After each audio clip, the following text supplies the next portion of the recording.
Yang pertamanya, kenapa anda nak bedah buku ni? Buku tentang mafhum al-jihad fil Islam. Yang pertamanya berkaitan dengan perkara yang trending sekarang lah. Bahasa Melayunya perkara yang suhur kini, berkaitan dengan peperangan antara Palestin dengan Israel. Jadi apabila kita sebut tentang peperangan ni, dia ada perkaitan yang agak kuat dengan terma jihad. Terma jihad dengan perang. Lagipun bila kita sebut tentang peperangan Palestin dengan Israel ni, dia berkaitan juga dengan mati syahid. Jadi mati syahid, jihad, ini antara terma-terma yang akan dibincangkan, sepatutnya akan selalu dibincangkan bila ada berkaitan peperangan antara Muslim dengan non-Muslimin. Jadi atas inisiatif tu, tapi sekarang isu tu sekarang dah semakin reda. Dia orang tak maklumat tentang Gaza, peperangan tu dah semakin semakin kurang berbanding dengan minggu lepas. Jadi kita selalu update tentang berita tentang peperangan Gaza, Palestin Israel ni. Dia berbentuk warta, berbentuk berita, dan mungkin ada sebahagian daripada kita ni update ataupun kemaskini berita tentang peperangan ni dengan semangat, dengan hamasah. Jadi kita kena pandukan dengan ilmu juga. Jadi atas dasar faktor tu, saya mengambil inisiatif untuk kita bedah buku ni lah. Itu yang pertama. Sebab apa? Sebab apa saya ambil inisiatif untuk bedah buku ni. Kalau kita baca dalam kitab-kitab turas, dia ada sababut ta'lif, sebab-sebab penulisan. Jadi sebab-sebab untuk kita buat malam ni adalah kita nak interaksi dengan isu semasa yang berlaku sekarang berkaitan peperangan di antara Israel dengan Palestin. Kemudian yang tu yang pertama. Yang kedua, Ana ulang sekali lagi, kita fokuskan kepada terjemahan yang Ana buat. Mungkin ada sahabat-sahabat sini yang mungkin pakai bahasa Melayu ke, mungkin ada nampak beberapa kesalahan dalam terjemahan Ana, ataupun daripada struktur bahasa ataupun struktur ayat tu, bolehlah tegur, sama-sama kita perbaiki. Baik, sahabat-sahabat sekalian, InsyaAllah malam ni kita akan bincangkan tentang topik jihad daripada kacamata Syekh Ahmad Taib. Jadi sebelum kita masuk kepada perbincangan kitab, kita kena tahulah, kita kena kenal lah siapa penulis kitab, kan? Sebab apa? Itu antara disiplin untuk kita nak belajar dan kita nak baca buku, kan? Sebelum kita nak baca buku, kita kena kenal dulu penulis. Sebab apa? Sebab antaranya yang dinyatakan oleh guru kami Syekh Ahmad Al-Azhari, dia kata sebelum kamu nak membaca ataupun mengkaji sesuatu kitab, sesuatu buku, kamu kena ada pertalian jiwa dengan penulis tersebut, kan? Kena ada pertalian jiwa.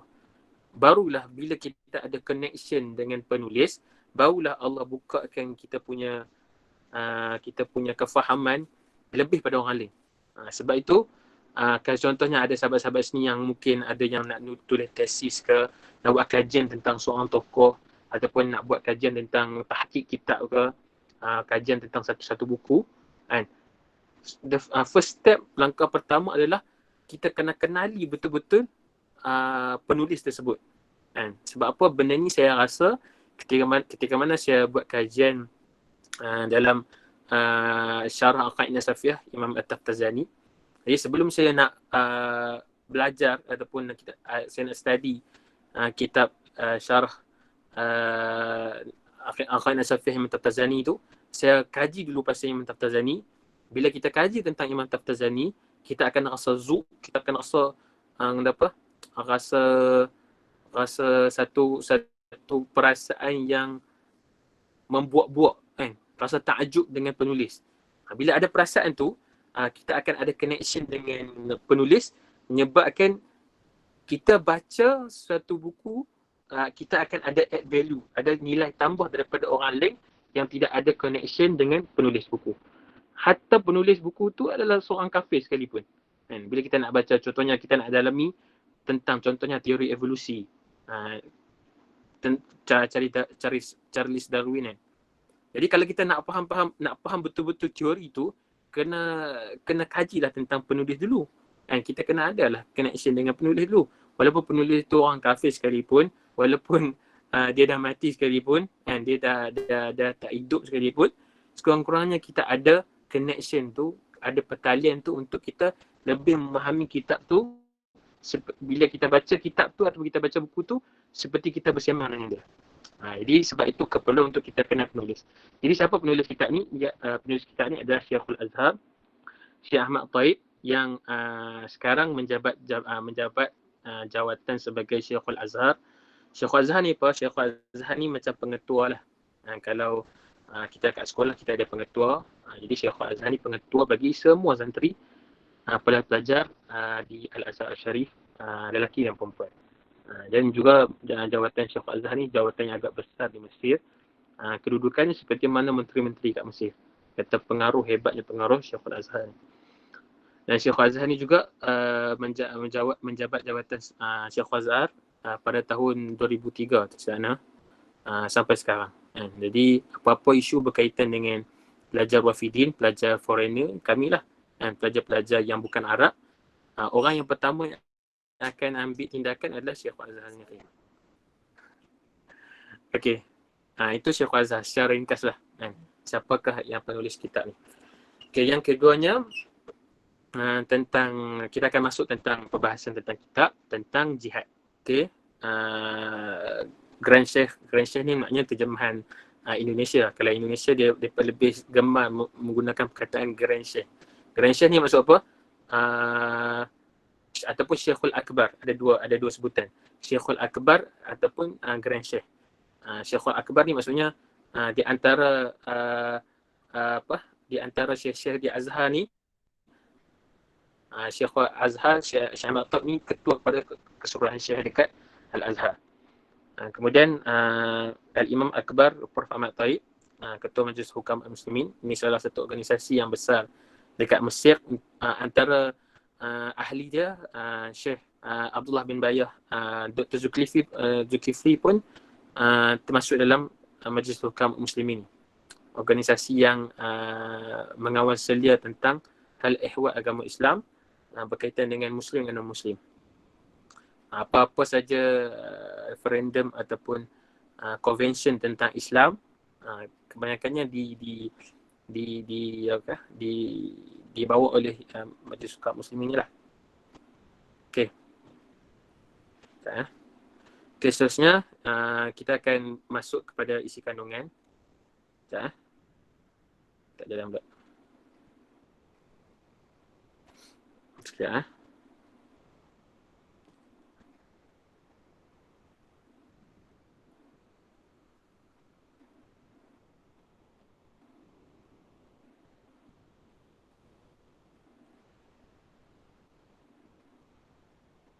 Sekejap.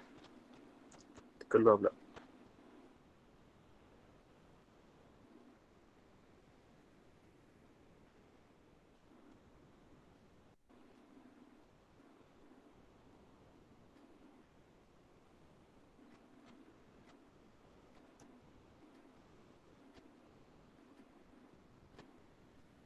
Okey, kita akan masuk tentang dekat isi kandungan. Okey, yang pertama berkaitan dengan definisi al-harb ataupun al-qital dalam Quran. Jadi perkara yang berkaitan dengan peperangan ni selalu digunakan terma al-harb dengan al-qital. Ini dua perkataan yang selalu dikaitkan dengan peperangan. Yang kedua, kita akan bincangkan tentang tajuk dengan hukum jihad. Kemudian tujuan pensyariatan jihad dalam Islam. Kemudian kita akan bincangkan tentang kenapa orang Islam terlibat dengan peperangan. Kemudian kita akan bincang tentang sebab kita perang dengan orang kafir. Yang ketiga, yang keenam, yang terakhir adalah falsafah perang dalam Islam. Jadi ini antara subtopik yang ada dalam buku ni, yang kalau kita baca kitab Arab pun inilah subtopik dia. Okay, yang pertama, muka surat yang pertama berkaitan dengan konsep jihad dalam Islam, definisi al-harb dan al-qital dalam Quran. Baik, nampak tak skrin PDF? Apa tak?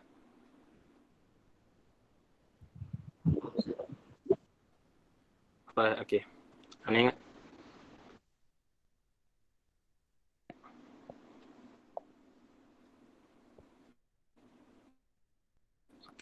Okey. Okey. Um, Okey. Yang pertama, perkataan al-harb yang bermaksud peperangan dalam Quran Al-Karim tercatat sebanyak 4 kali, manakala perkataan jihad pula sebanyak 32 kali.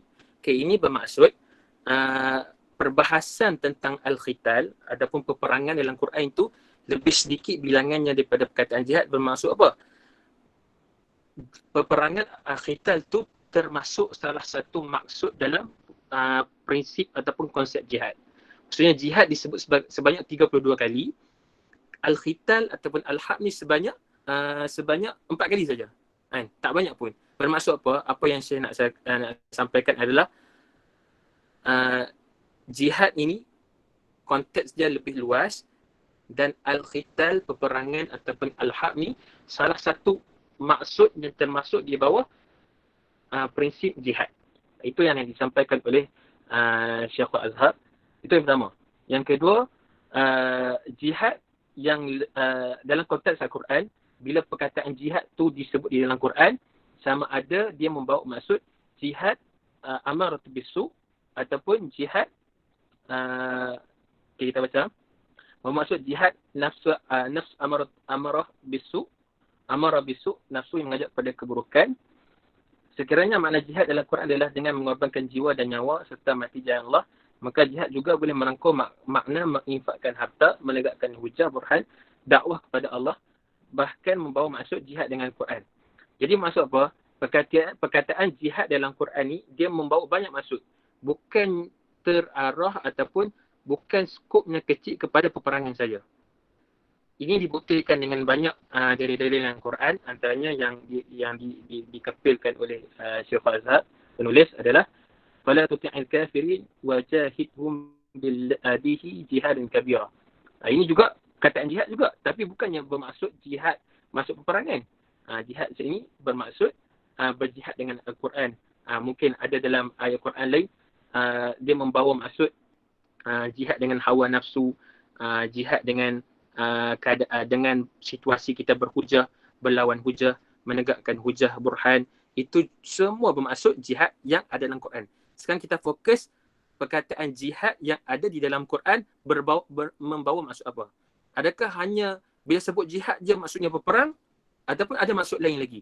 Jadi penulis membuktikan bahawa perkataan jihad dalam Quran ada sebanyak 42 kali, tapi perkataan khitan ni sebanyak 4 kali saja. Itu bermaksud apa? Perkataan jihad ni lebih luas maksudnya, yang membawa maksud khitan atau peperangan tu hanya sebahagian kecil saja.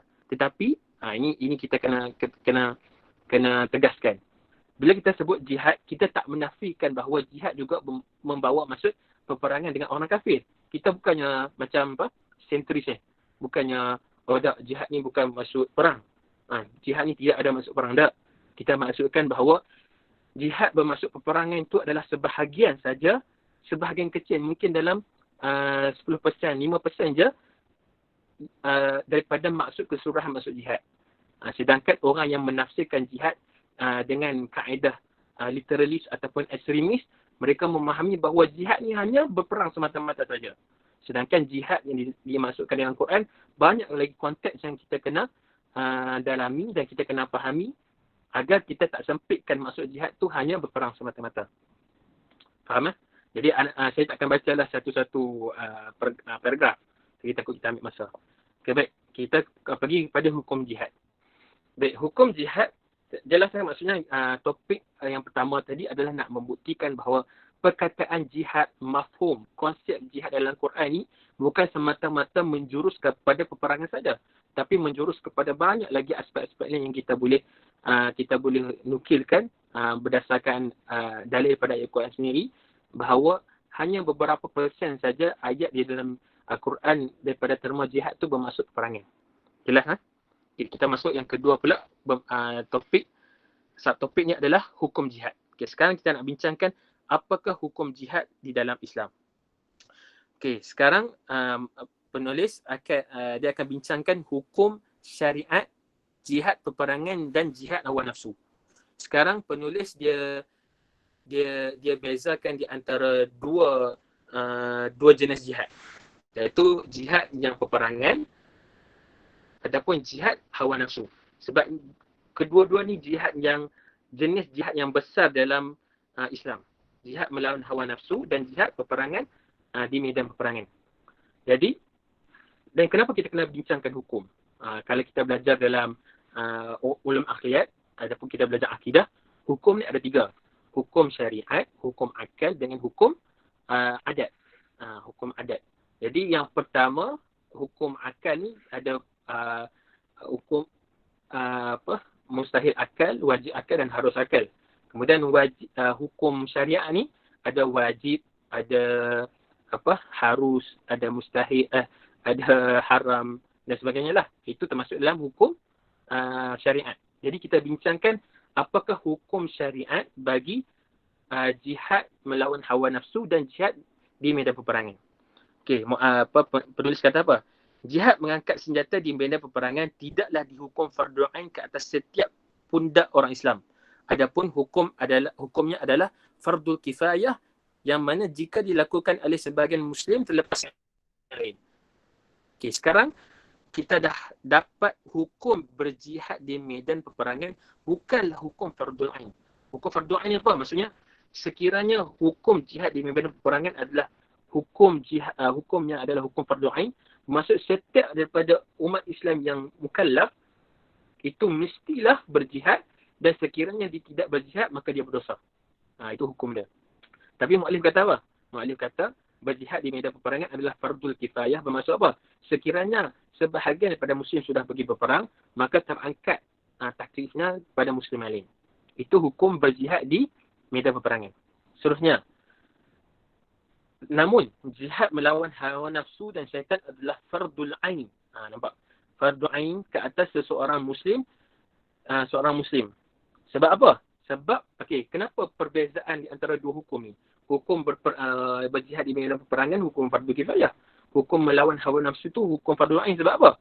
Sebab, dan kalau kita tengok darjat ataupun martabatnya, mestilah hukum fardul ain tu lebih tinggi daripada hukum fardu kifayah. Sebab apa? Berjihad melawan hawa nafsu itu, kita kena berlawan setiap masa dengan nafsu kita dan syaitan setiap masa. Itu yang pertama, alasan dia ataupun sebab dia. Yang kedua, kita tak tahu musuh tu dalam keadaan tersembunyi. Itu maksudnya musuh jihad hawa nafsu itu, kita kena berjihad setiap masa untuk melawan hawa nafsu. Yang kedua, kita tak tahu ataupun kita tak nampak musuh tu.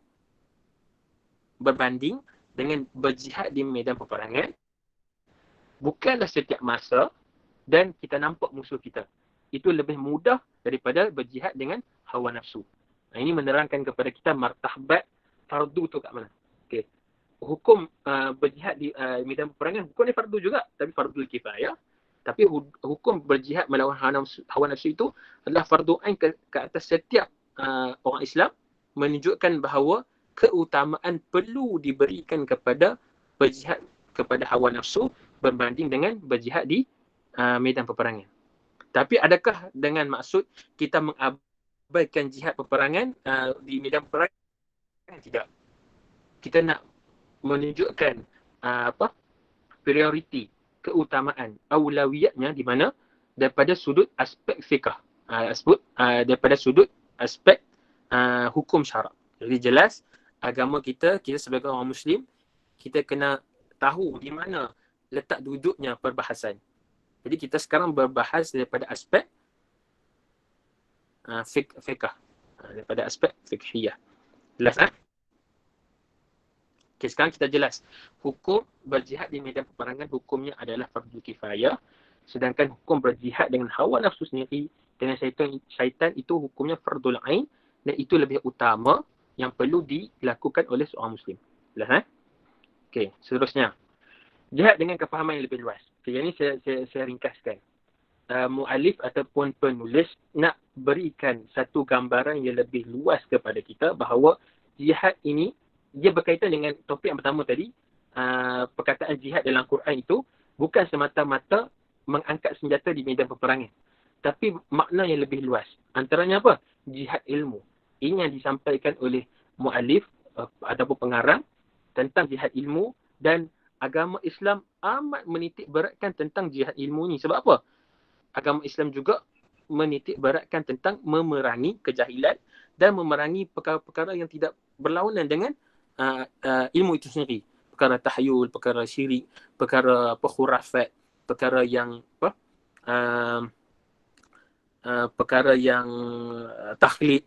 Semua itu perkara yang ditentang oleh agama Islam yang perlu kita lawan, dan kita berjihad dengan kaedah jihad yang diterapkan oleh agama Islam sendiri. Hujan apa? Apakah kepentingan ilmu di sisi agama Islam? Syahidallahu annahu la ilaha illa huwa wal malaikatu wa ulul ilmi qa'iman bil qist la ilaha illa wal azizul hakim. Ini menunjukkan kedudukan ataupun martabat orang berilmu itu di sisi agama Islam. Kemudian pengarang membawakan dalil yang lain.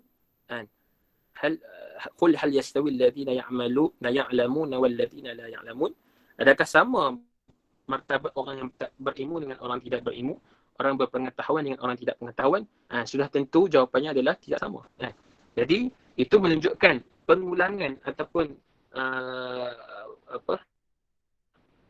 pengukuhan ayat-ayat demikian menunjukkan bahawa jihad dalam menuntut ilmu itu adalah salah satu daripada jihad yang dituntut dalam agama Islam.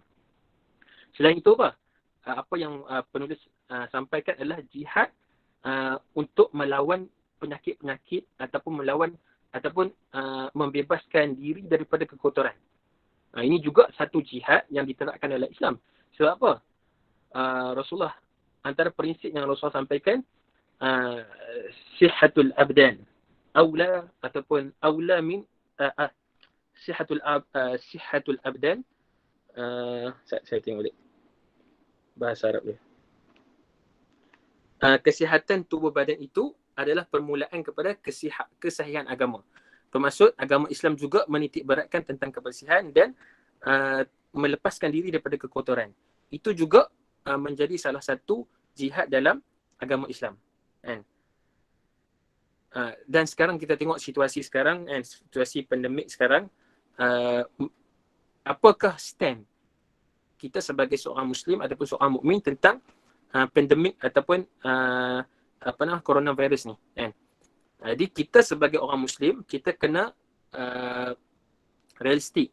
Kita kena faham apa yang berlaku dalam wakil sekarang. Sebab apa? Bila kita berada dalam situasi yang real, situasi yang realistik, dan kita nampak kes-kes menaik secara mendadak, kita ada daripada kalangan ahli family kita yang meninggal sebab coronavirus, itu menjadi satu bukti bahawa perkara itu hakikat, bukannya perkara yang khayalan dan sebagainya. Jadi perkara yang hakikat itu lebih aula, lebih utama berbanding dengan teori-teori. Teori-teori yang kita tak tahu lagi kesahihan dia, nama pun teori. Jadi bila teori bertemu dengan perkara yang real, maka teori ini secara automatiknya terbatal. Jadi orang yang masih berada dalam kepompong teori konspirasi ni, maksudnya mereka tidak hidup dalam realiti sebenar. Mereka masih berteori-teori. Sampai nak mengabaikan nasihat daripada para ilmuwan dalam medik, dalam perubatan sebagainya, hanya berdasarkan dengan teori-teori. Itu menunjukkan mereka tidak mutabiqul waqi', tidak meraihkan realiti. Jadi kita sebagai orang Islam, kita ada peranan kita untuk berjihad untuk melawan penyakit-penyakit ni. Okey, seterusnya adalah berkaitan dengan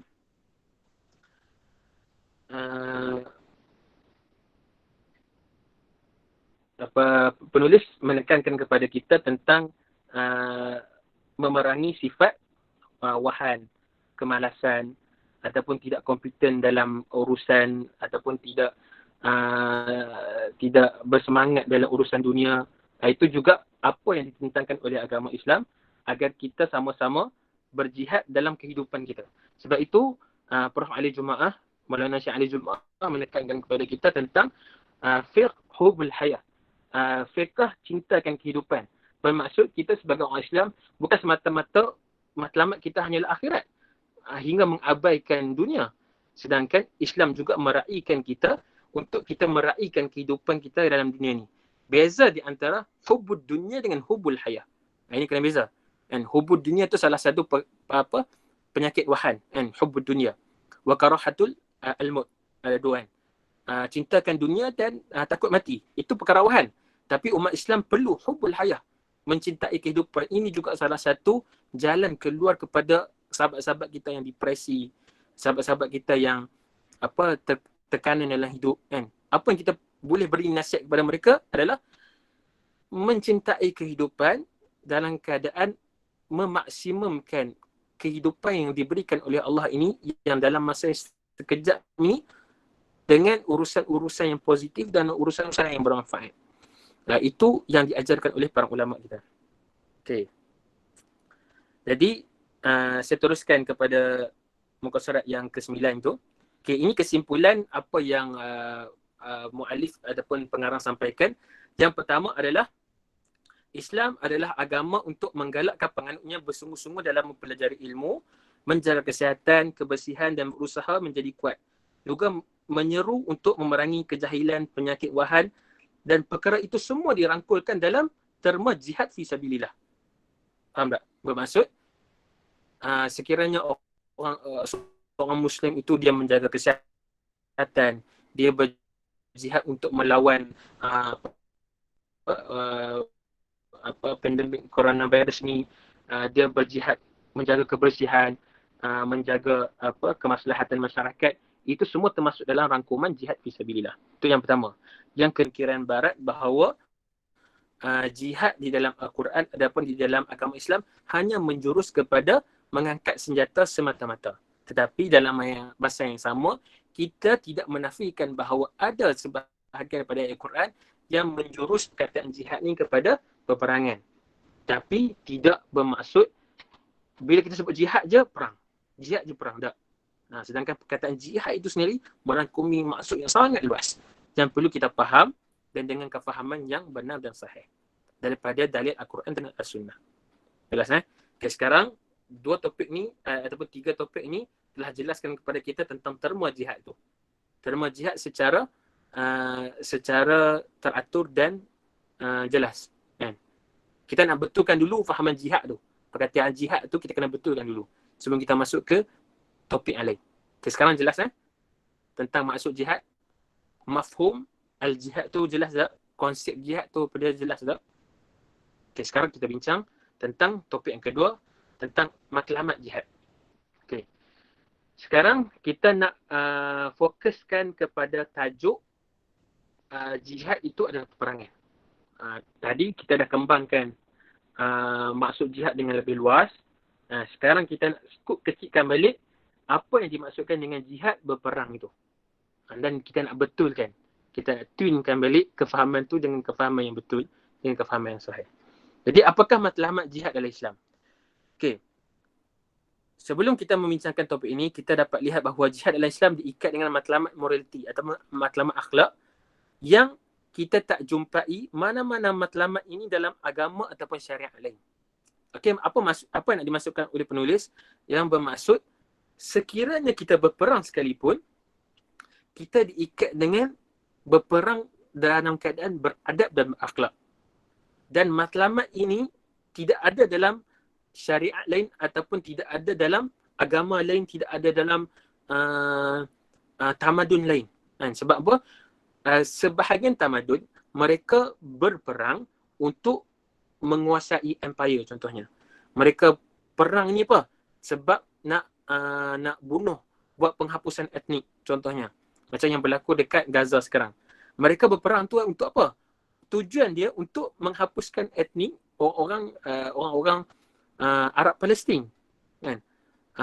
Kemudian berperang untuk memonopoli kuasa dunia, berperang sebab apa? Berperang untuk geopolitik sebuah negara, untuk survival negara mereka masing-masing.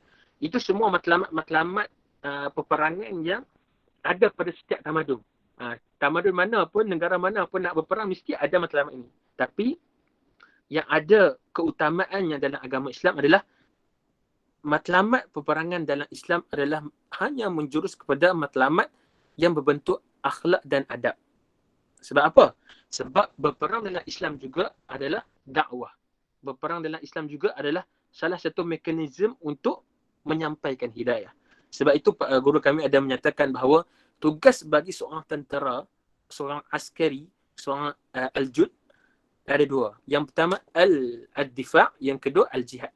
Al-difa' dengan ad-da'wah. Maksudnya di medan peperangan pun kita ada peranan kita untuk berdakwah dengan musuh. Bukan semata-mata nak angkat pedang nak pergi perang saja. Di medan peperangan pun adalah medan untuk menyampaikan dakwah dan menyampaikan risalah hidayah. Jadi jelas kepada kita matlamat untuk jihad dalam Islam ni adalah matlamat akhlak. Menunjukkan akhlak yang baik, menunjukkan moral yang baik, dan mungkin dengan kita tunjuk dengan moral ataupun akhlak yang baik itu akan memberi hidayah kepada musuh. Bukan semata-mata kita nak pergi perang dan bunuh sahaja. Okay, seterusnya.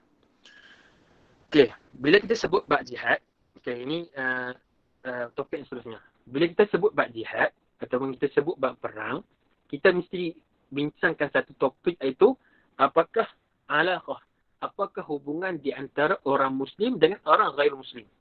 Sebab apa? Peperangan ini di antara orang Muslim dan ghair Muslim lah kan. Peperangan daripada zaman Rasulullah melawan orang musyrikin, kemudian melawan berperang dengan nabi palsu contohnya, kemudian diteruskan dengan para sahabat zaman Sayyidina Umar, Sayyidina Abu Bakar, Sayyidina Umar, kemudian zaman Khulafa Ar-Rasyidin, zaman Abbasiyah, zaman Osman dan sebagainya. Itu perang itu hanya menjurus kepada peperangan di antara Muslim dan ghair Muslim. Itu masuk jihad dan perang dalam Islam. Kalau perang itu sesama Muslim, itu tak dianggap sebagai jihad dan perang. Perang dalam Islam ataupun jihad dalam Islam. Macam peperangan saudara antara Iraq dengan Iran contohnya. Itu tak dinamakan sebagai jihad. Sebab apa? Bila sebut jihad je, mesti di antara Muslim dengan ghair Muslim. Muslim dengan orang kafir. Okey, jelas kan? Jadi bila kita sebut tentang dua pihak ini, dalam peperangan mesti ada dua pihak, mana boleh satu pihak je perang kan? Jadi bila kita sebut tentang dua pihak, Muslim dengan ghair Muslim, sekarang kita nak bincangkan bagaimana Al-Quran menginterpretasikan hubungan di antara Muslim dan ghair Muslim. Sebelum kita nak bincang bab jihad, sebelum kita nak bincang pasal mereka ni bergaduh, mereka ni berperang, kita bincang macam mana Al-Quran jelaskan hubungan di antara Muslim dan ghair Muslim. Ini terpecah pada tiga poin. Yang pertama, wujudnya perbezaan dalam kalangan manusia. Okey. Syekh Ahmad Taib kata, kajian pada ayat Quran tidak memerlukan usaha yang besar menyingkapi hubungan kemanusiaan dalam Islam. Asas yang dalam Quran bersifat jelas, yang tidak berlapis-lapis dan tidak perlu takwil pun. Okey. Prinsip hubungan kemanusiaan dalam Quran ni jelas dan tak perlu takwil pun. Okey, ada 3 poin, jadi saya ringkaskan sebab benda ni ambil masa yang banyak. Yang pertama, wujudnya perbezaan dalam kalangan manusia itu adalah sunnatullah. Bermaksud perbezaan agama, perbezaan i'tiqad, perbezaan rupa warna kulit, perbezaan ras, perbezaan bangsa, itu adalah sunnatullah yang dikehendaki oleh Allah Subhanahu Wa Taala. Dalilnya mana? Walau syaa rabbuka laja'ala an-nasa ummatan wahidah wa la yazaluna mukhtalifin. Allah kata apa? Allah nak sekiranya Allah menghendaki umat manusia ini bersatu dalam satu agama, maka manusia tidak akan bergaduh, manusia tidak akan berbeza-beza. Bermaksud apa? Sunnatullah, Allah sendiri nak menginginkan adanya perbezaan agama ini. Dan ini adalah sunnatullah yang berlaku di dunia kita sekarang, dan benda itu adalah realiti. Dan banyak lagi yang dalil yang antum boleh baca, yang pengarang masukkan, yang membuktikan bahawa mustahil untuk kita nak himpun ke semua manusia dalam satu agama. Dalam satu agama Islam saja. mustahil. Benda itu bercanggah dengan realiti dan bercanggah dengan fakta-fakta sejarah sekalipun. Hatta Rasulullah pun di istilahnya lah ditegur oleh Allah Taala ketika mana walau syaa rabbuka la amana man fil ardi kulluhum jami'an afa anta tukrihun nas hatta yakunu mu'minin. Allah berfirman, wahai Muhammad, tanggungjawab kamu, maka patutkah engkau pula hendak memaksa manusia supaya mereka menjadi orang-orang beriman? Jadi dalam ayat ini menunjukkan bahawa perbezaan agama, perbezaan etika itu adalah perkara yang fitrah dalam alam, dan kita tidak boleh nak memaksa orang untuk masuk dalam agama kita. Tidak ada paksaan dalam urusan etika ni. Ini akan jelaskan di poin yang ketiga. Jadi banyak dari dalil yang Syekh Ahmad bawakan, waladzi khalaqakum faminkum kafirun wa minkum mu'minun wallahu bima ta'maluna basir. Dan dialah menciptakan kamu, sebahagian kamu adalah kafir dan sebahagian kamu adalah mukmin. Wallahu bima ta'maluna basir. Sungguhnya Allah Maha melihat apa yang kamu kerjakan. Jadi ini menunjukkan kepada kita bahawa manusia sendiri ada yang kafir, ada yang mukmin. Dan itu adalah kehendak Allah Subhanahu Wa Taala. Kemudian seterusnya banyak dalil yang diberikan oleh Syekh Ahmad Taib oleh pengarang untuk boleh baca. Jadi dalam perspektif Al-Quran muka surat 15 tu, bahawa manusia adalah berbeza dan pelbagai, yang mana keseluruhan manusia berasal dari ibu dan bapa yang sama. Bahkan mengatakan bahawa perbezaan ini adalah kehendak Allah Ta'ala dan juga diaplikasikan di antara haiwan, tumbuhan dan sebagainya lah. Bermaksud perbezaan itu wujud dan itu bersifat realiti. Jadi poin yang pertama nak kata apa? Bahawa wujudnya agama lain, wujudnya orang kafir itu adalah sebahagian sunnatullah yang dikehendaki oleh Allah Subhanahu Wa Taala, dan itu secara realitinya berlaku seperti itu. Dan kita tak boleh nak mustahil untuk kita himpunkan semua manusia dalam satu agama. Ini menunjukkan bahawa tatbik pemikiran Syekh Ahmad Taib tentang perbezaan agama yang wujud di dalam dunia ini. Kita bukannya hanya berteori semata-mata tanpa melihat pada realiti, sedangkan perkara itu adalah realiti yang ada pada dunia sekarang. Kemudian kita masuk poin kedua. Setelah kita dah iktimad bahawa manusia ini ada pelbagai agama, pelbagai bangsa, pelbagai warna kulit, jadi apa yang kita nak kena buat? Apakah hubungan di antara perbezaan ni? Ini dimasukkan dalam poin yang kedua, iaitu tuntutan dia adalah tuntutan saling kenal mengenali sesama manusia ataupun alaqah at-ta'aruf. Jadi bila kita pelbagai ni, kita banyaknya bangsa-bangsa ni, apakah hubungan di antara bangsa ni? Hubungannya adalah hubungan at-ta'aruf. Bukannya hubungan al-adu. Ada dua hubungan. Sama ada kita nak berinteraksi dengan orang yang berbeza kita dengan perhubungan secara bergaduh, berentam, berbenturan, ataupun hubungannya hubungan ta'aruf. Sebab orang yang berbeza kita, secara fitrahnya kita nak mengenali orang itulah. Kita nak mengenali orang yang berbeza dengan kita. Adakah orang berbeza kita tu menjadi salah satu asbab untuk kita bergaduh? Tak. Jadi apa yang dituntut dalam agama adalah mengenali orang yang berbeza dengan kita. Dalilnya apa? Ya ayuhan nas, inna khalaqnakum min zakarin wa unsa wa ja'alnakum syu'uban wa qabaila lita'arafu. Inna akramakum indallahi atqakum. Bahawa Allah Ta'ala berkatakan kepada manusia, sebenarnya aku menciptakan kamu ni pelbagai syu'ub, pelbagai ada lelaki, ada perempuan, untuk kamu saling kenal mengenali.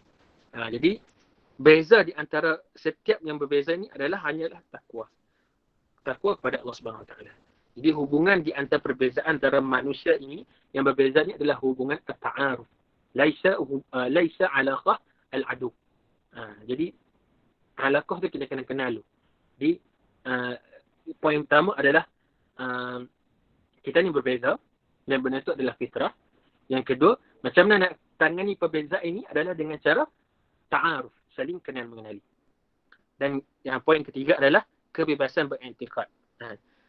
Setelah kita tahu bahawa ada orang yang berbeza dengan kita, jadi apakah tanggapan kita kepada mereka? Adakah kita nak paksa dia ikut apa yang kita faham? Kita paksa apa yang kita iktikadkan? Tidak. Kebebasan ini Diterangkan juga dalam Quran berdalilkan la ikraha fid din. Qad tabayyana ar-rusydu minal ghayy faman yakfur bit-taghut fayu'min billahi faqad istamsaka bil urwatil wuthqa la infisama laha wallahu samiun alim. Bahawa tidak ada paksaan dalam agama. Tapi dalil ni juga geng-geng liberalis ada juga guna.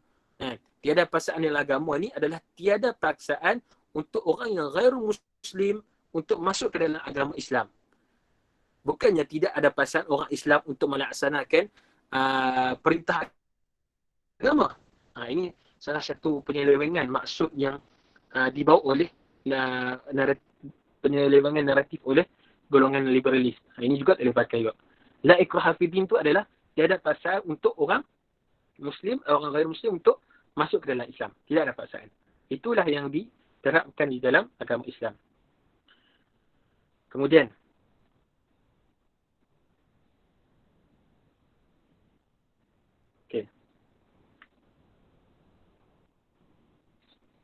Okey, sebab apa? Muka surat yang ke-19. Sebab apa? Sebab bila kita berbincang soal i'tiqad ni adalah pegangan pada hati. Jadi bila pegangan daripada hati itu tidak boleh dipaksa-paksa dengan apa saja cara sekalipun. Hatta dengan kuasa, hatta dengan duit, hatta dengan pedang sekalipun, itu tidak boleh mengubah kefahaman ataupun i'tiqad orang lain. Kan? Contohnya kita ada kuasa. Kita paksa orang untuk masuk Islam. Tak boleh.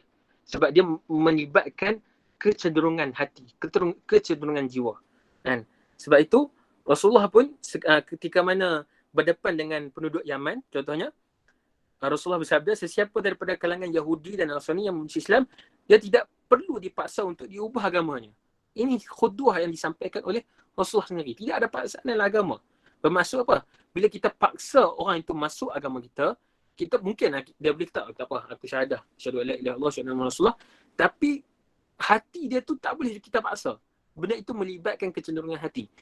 Kan? Sehinggalah kita boleh kata apa? Boleh pikat hati dia dengan akhlak kita, boleh pikat dengan hati dia dengan hujah burhan. Maksudnya perubahan agama itu melibatkan keyakinan pada hati, itu tidak masalah. Tapi sekiranya kita paksa dia masuk Islam dengan guna kuasa, dengan guna kekerasan, itu mungkin daripada segi zahirnya saja dia beriman ataupun dia kononnya percaya kepada Islam, tapi kecenderungan hati dia terpaksa. Jadi perkara itu sangat tidak dituntut dalam agama. Kan? Syekh Ahmad kata, paksaan tersebut seperti menyerang akal dan jiwa, malah merampas hak kebebasan beriktikad. Hak kebebasan beriktikad ini adalah fitrah yang diberikan oleh Allah kepada seluruh manusia seluruhnya. Serangan kepada pegangan sesama insan itu lebih buruk dari serangan kepada nyawa dan jasadnya. Kerana perasaan kehinaan dengan serangan kepada pegangan itu lebih buruk dan teruk keadaannya daripada serangan kepada nyawa. Bermaksud apa? Orang yang attack kita punya jiwa, kita punya akal itu, ataupun orang yang satu pihak yang menjajah pemikiran kita, menjajah jiwa kita itu lebih teruk daripada orang yang menjajah jasad kita. Perkara yang berkaitan i'tiqad ni jangan main-main. Kita tak boleh nak paksa ikut dan je. Kan? Sebab itu bukan daripada tuntutan agama. Okey, jelas Jadi apa yang kita kena buat? Jadi urusan kita macam mana kita nak memasukkan orang kepada Islam, jalan dakwah saja. Itulah jalan yang diberikan ataupun yang diwarisi oleh para anbiya dan rasul dan para ulama sehinggalah kepada kita. Bukannya dengan jalan kekuasaan. Hanya jalan dakwah saja adalah jalan untuk mentauhidkan orang lain. Itu saja jalan untuk orang ghairu muslimin nak masuk ke dalam Islam. Jalan dakwah. Jelas Jelas tak? Setakat ni jelas tak? Perbahasan apa yang kita nak bawa ni? Yang pertama, kita dah jelaskan tentang konsep mafhum al-jihad tu. Yang kedua, tentang hukum. Kemudian tentang perhubungan di antara manusia, antara muslim dan muslim dalam Quran. Dah jelas bahawa wujudnya perbezaan di dalam kalangan manusia. Kemudian setelah berbeza, apa yang kita perlu buat? apa perhubungan di antara kita dengan ghairul muslimin adalah hubungan at-ta'aruf, bukan al-adu. Kan? Jadi bila kita tahu perbezaan kita dengan orang, adakah kita boleh paksa dia? Tak boleh. Bila jelas prinsip-prinsip yang disampaikan oleh Al-Quran tentang perhubungan di antara manusia. Perhubungan di antara perbezaan i'tiqad ni macam mana? Dah lah? Okay, Alhamdulillah. Okay, kita masuk ke perbahasan seterusnya. Okay. Macam ni. Nah, ini dia semakin rumit sikit. Okay. Penulis bawakan satu persoalan kepada kita. Okay. Kalau masa topik yang pertama tadi kamu duk cerita tentang manusia ni saling berkenal-kenalan, tak boleh ada paksaan, alaqah ta'aruf, bukannya alaqah adu. Tapi kenapa dalam teks Al-Quran ada perintah untuk berperang? Nampak kontradik tak? Kan? Satu masa Al-Quran menyuruh untuk orang Muslim dengan orang yang Muslim ni bertaaruf, saling berbaik, kan? Berkenal-kenalan. Tapi dalam satu ayat Quran yang lain mengajak untuk berperang pula. Ini satu benda yang kontradik, kan? Bercanggah di antara ayat Quran. Jadi macam mana kita nak tanggapi perkara ini? Jadi apa yang dijawab oleh para ulama adalah secara teorikalnya adalah peperangan di dalam Islam hanya melibatkan ad-difa' atau pertahanan, bukannya menyerang. Maksudnya kita di posisi defensif, bukannya ofensif. Menyerang tu. Maksudnya kita di posisi berperang sebab mempertahankan diri, bukan berperang untuk kita mula dulu. Jadi itu prinsip yang pertama yang kita kena faham. Sebab apa berperang? Sebab mempertahankan diri. Orang dah serang kita, takkan kita nak biar dia pergi bunuh kita, kan? Jadi bila ada perkara yang mula dulu, jadi tanggungjawab kita untuk menjaga kemaslahatan jiwa kita, kemaslahatan diri kita, kemaslahatan nyawa kita. Jadi kita kena bertahan. Dan bertahan itulah termasuk dalam peperangan juga, tapi dalam situasi kita bertahan. Itu yang pertama. Sebab apa? Kita tak nafikan adanya peperangan dalam Islam, tapi hanya dengan asbab pertahanan saja. Okey. Itu benda yang umum. Okey, dalilnya apa? Mesti kena ada dalil. Dalilnya adalah apa yang disampaikan oleh penulis kitab. Dalam ayat Quran, Allah mengizinkan untuk berperang. Udhina lilladzina yukhataluna biannahum zulimu wa innallaha ala nasrihim laqadir. Jadi Allah izinkan untuk orang Islam berperang setelah dizalimi. Ini dalil Al-Quran ni. Maksudnya diizinkan berperang setelah dizalimi. Sebab apa? Ayat Al-Quran yang Allah izinkan berperang ini setelah 70 kali melarang untuk orang Islam berperang. Faham maksudnya? Maksudnya setelah ini apa yang berlaku, asbab nuzulnya pada zaman Rasulullah lah. Ketika mana para sahabat dizalimi, disiksa, dibuat macam-macam oleh musyrikin Mekah, disula, kemudian macam-macam lah sahabat-sahabat dulu kena kezaliman oleh musyrikin. Masa tu Allah perintahkan Rasulullah untuk hold dulu, sabar dulu. Jangan berperang lagi. Jangan melawan lagi. Sabar. Sebab itu dalam fatrah Makkah. Ini disampaikan ditulis oleh Syekh Ali Jumaah juga dalam buku dia At-Ta'ayush Ma'al Akhar ataupun Namuzaj Al-Arba'ah. Boleh cari kitab tu. InsyaAllah lepas ni kitab itu akan dibedah oleh Ustaz Abdul Wafi. Bagaimana bentuk-bentuk model kemasyarakatan yang ditunjukkan oleh Rasulullah ketika mana berada di Mekah, berada di Madinah, berada di Habsyah dan berada di Madinah fasa kedua. Jadi masa zaman tu Allah tak bagi lagi untuk berperang. Sebanyak 70 ayat untuk Allah Ta'ala perintahkan untuk jangan berperang. Selepas dizalimi, baru diizinkan untuk berperang. Itu menunjukkan bahawa dalil bahawa berperang dalam Islam ni sebab nak mempertahankan, sama ada mempertahankan jasad atau mempertahankan iman. Ini penulis ada sampaikan.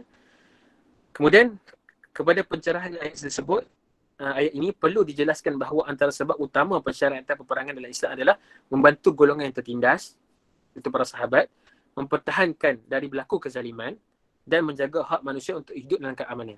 Jadi sebab itu umat Islam disyariatkan ataupun diperintahkan untuk berperang. Perang untuk apa? Untuk apa? Membantu orang tertindas, mustada'afin, kemudian orang daripada kezaliman, dan untuk hidup aman. Bukannya berperang untuk menghancurkan negara. Kan? Bukan berperang untuk nak tindas orang. Tak. Berperang untuk keamanan. Itu yang dituntut dalam agama Islam. Jadi kemudian yang kat bawah tu, perenggan yang bawah tu, dan apa yang mengujarkan para pengkaji ayat Al-Quran maupun dari pelbagai agama di sektor mazhab adalah peperangan yang disyariatkan dalam ayat ini bukan sahaja untuk menjaga keamanan pengibadan dalam Islam saja, malah disyariatkan untuk menjaga keamanan ritual agama lain. Kan? Itu bermaksud agama Islam ni bukan disyariatkan untuk defend tempat ibadat ataupun orang Islam saja, malah untuk defend juga, untuk mempertahankan juga orang bukan Islam sekalipun. Jadi bila orang para pengkaji Al-Quran ni dia macam dia takjub, dia impress lah. Dia betul kan?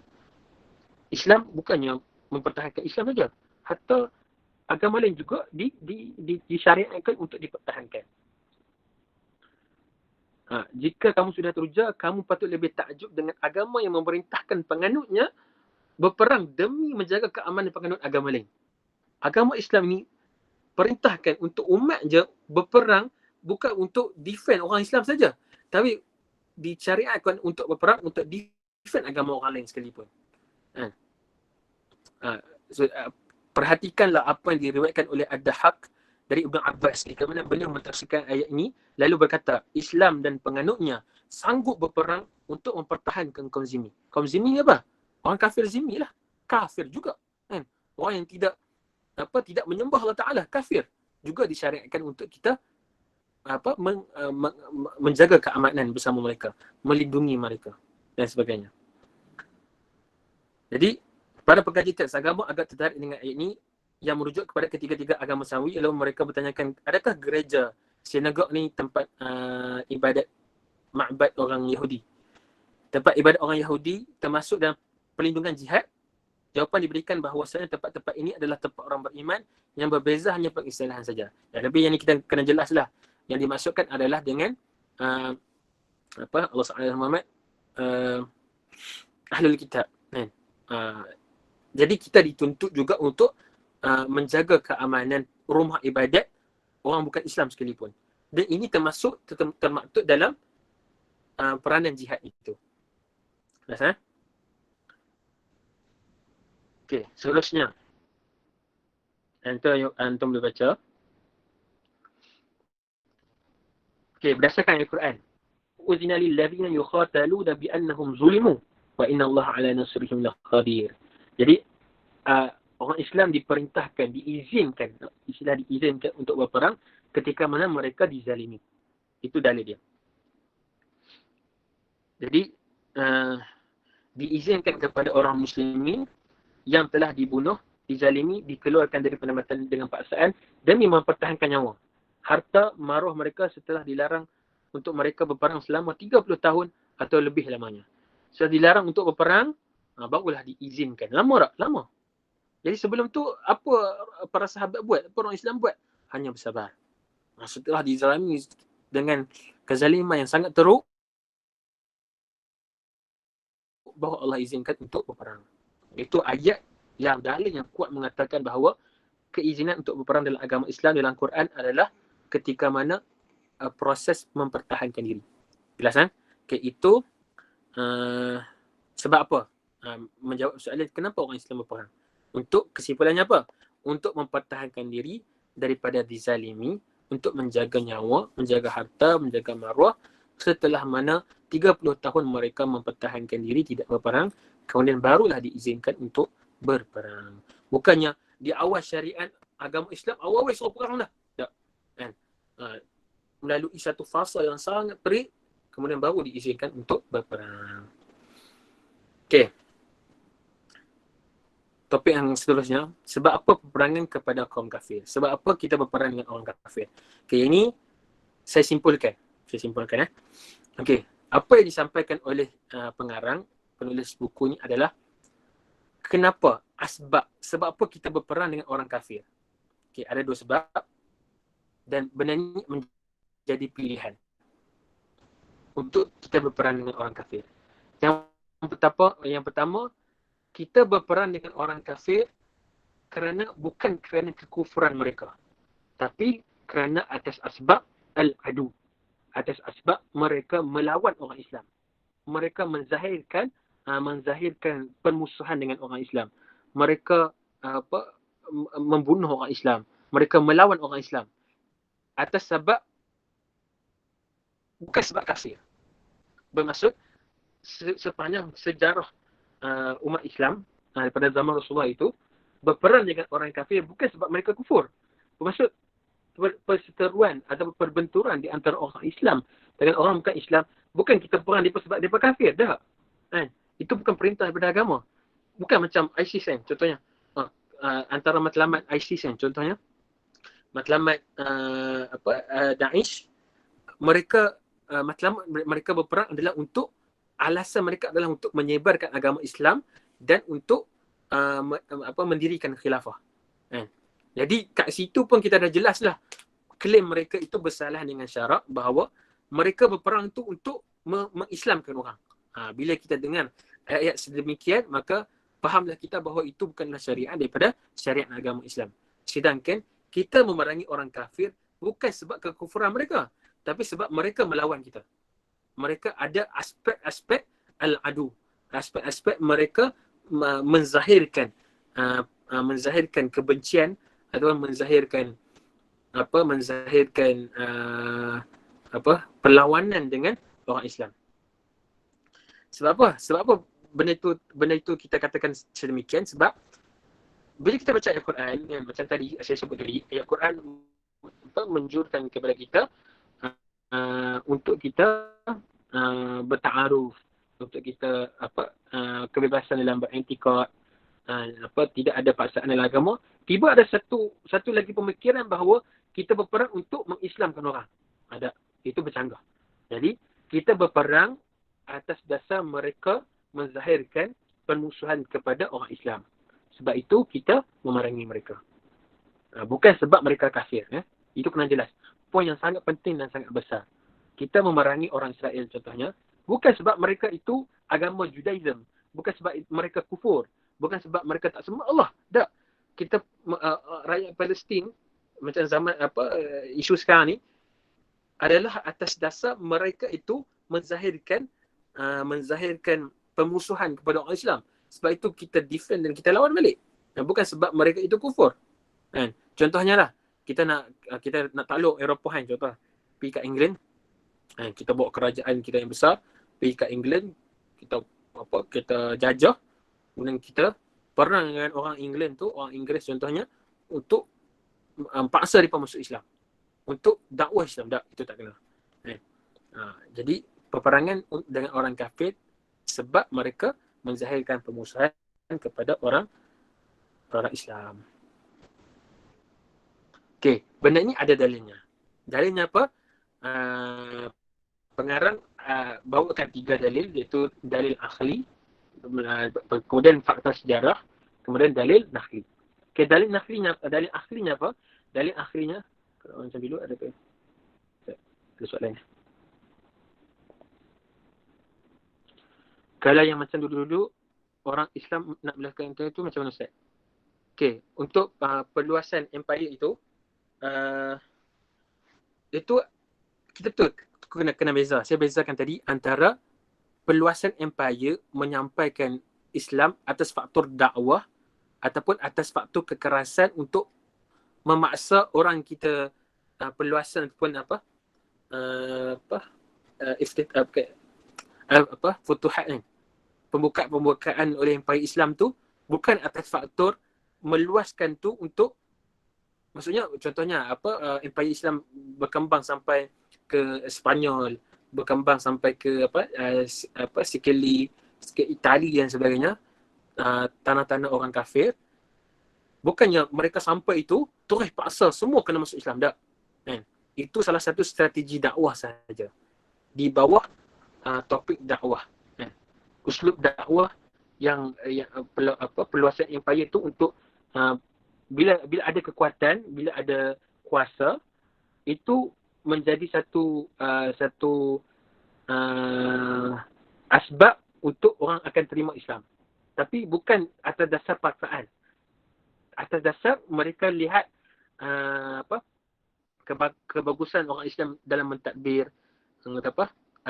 accountability, tidak ada rasuah dan sebagainya, itu menyebabkan mereka tertarik dengan Islam. Tapi itu bukan atas di bawah tajuk peperang, tapi di bawah tajuk dakwah.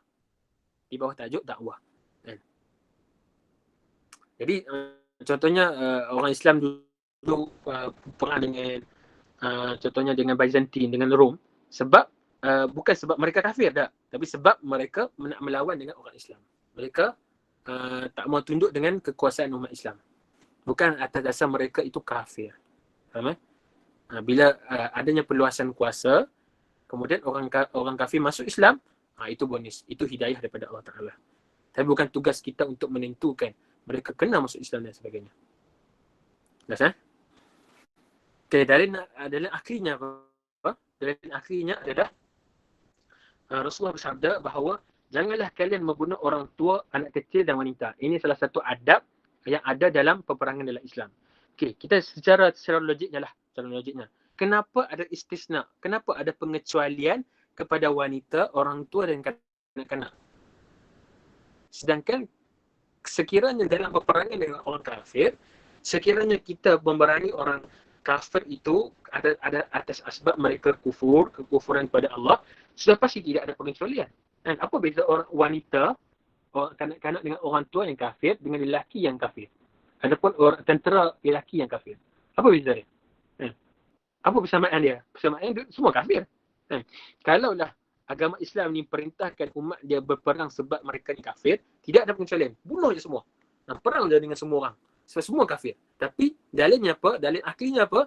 Ini bila kita belajar mantik ada dalam khadiyah syartiyah ataupun khiyas istisnai. Jadi bermaksud adanya pengecualian dalam perintah berperang itu. Jadi apa perbezaan antara wanita, kanak-kanak dan orang tua yang kafir dengan tentera lelaki yang kafir? Perbezaannya adalah khudrat ataupun kemampuan untuk berlawan, untuk memerangi orang Islam. Jadi wanita, kanak-kanak dan orang tua ni tidak ada kudrat untuk melawan orang Islam, maka tidak akan wujudlah al-adu.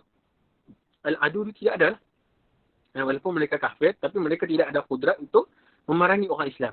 Jadi tidak perintah untuk berperang tidak tertakluk kepada mereka. Jadi masa baru ni ada kat Twitter ada orang tanya, Ustaz, macam mana kalau orang tentera Israel daripada kalangan wanita? Bukankah agama Islam tidak membenarkan untuk kita berperang dengan wanita? Jawapannya apa? Jawapannya apa yang disampaikan oleh Syekh Ahmad Taib, bahawa peperangan ini ditujukan kepada orang yang ada kudrat untuk berperang dengan orang Islam. Sekiranya ada di antara tentera Israel itu daripada kalangan wanita dan dia ada kekuatan untuk angkat senjata, ada kekuatan untuk tembak orang Islam, jadi istisna itu terangkatlah. Maka tidak ada istisna kepada dia lah, sebab dia ada kudrat untuk melawan walaupun dia seorang wanita. Jelas? Walaupun seorang budak tu tengok kecil lagi, halus je, tapi dia angkat machine gun lepas tu dia pergi tembak orang Islam, dia angkat sniper tembak orang Islam. Maksudnya apa? Dia ada kekuatan untuk dia melawan. Jadi prinsip yang kita jelaskan tadi adalah umat Islam diperintahkan untuk memerangi orang bukan Islam atas dasar mereka melawan al-adu. Bukannya atas dasar mereka kufur. Ha? Okey. Itu secara hujah dalil aklinya. Okey. Apa bukti sejarah pula? Bukti sejarah adalah ada dua. Yang pertama, sekiranya kita baca sirah, kebanyakannya peperangan dalam Islam, peperangan Badar, Uhud, Khandaq, kebanyakannya berada di posisi berdekatan dengan Madinah.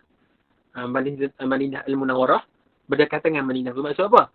Itu menjadi bukti bahawa orang Islam defensif.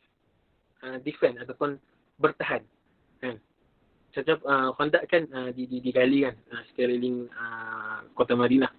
Bukannya orang Islam pergi serang ke negara orang lain ataupun ke tempat orang lain. Tak.